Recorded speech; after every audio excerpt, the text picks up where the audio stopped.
Olá, essa é a nossa terceira aula sobre funções do curso de nivelamento do AHNB.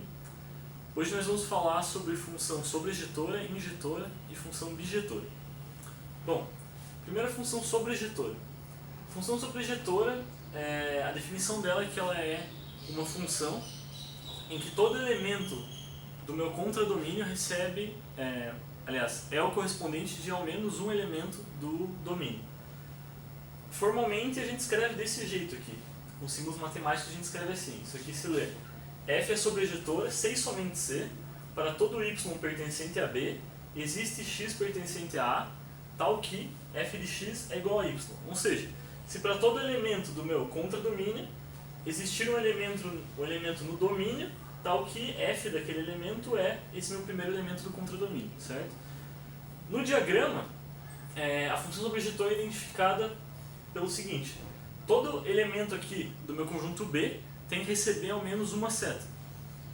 Ou seja, o meu contradomínio é igual à minha imagem, porque a imagem é o conjunto de todos os elementos do contradomínio que recebem seta.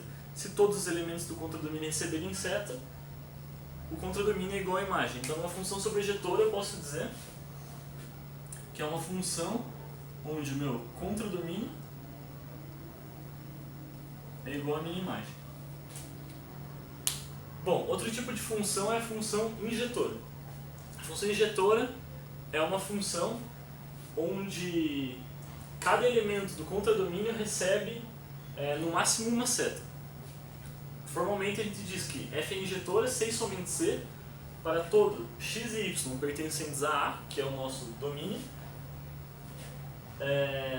tal que x é diferente de y, então f de x é diferente do f de y. Ou seja, se eu tiver dois elementos diferentes do meu domínio, por exemplo, esses dois aqui, as imagens deles vão ser também diferentes, certo?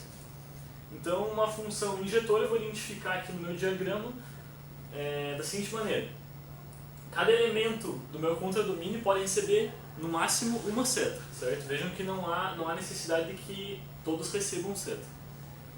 Se houver também a necessidade de todos receberem seta, a função vai ser bijetora. A função bijetora, o conceito é bem simples, é uma função que seja sobrejetora e injetora ao mesmo tempo, ou seja, todos os elementos de B têm que receber ao menos uma seta e todos eles podem receber no máximo uma seta. Então, todos os elementos do meu contradomínio recebem exatamente uma seta. Aqui a gente tem dois exemplos de funções bijetoras, certo? Reparem que uma função bijetora ela exige que o número de elementos do domínio e do contradomínio seja igual, certo? Nesse caso aqui, o A tem 3 elementos, o B também tem que ter 3, porque cada elemento do A tem que ter apenas um correspondente em B, e cada elemento do B tem que ser correspondente de apenas um elemento do A, então eles têm que ter o mesmo número de elementos. Mesma coisa aqui, o conjunto C e o conjunto D, também o conjunto C tem 4 elementos, o conjunto D também tem que ter 4 para que essa função seja bijetora. A importância desses conceitos, na verdade, então quando você estiver falando de função inversa.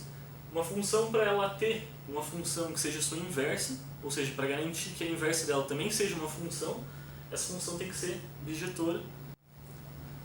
Bom, na próxima aula então nós vamos falar sobre função inversa e composição de funções. Daí vai ficar um pouco mais claro por que esses conceitos vão ser úteis. Muito obrigado por assistir.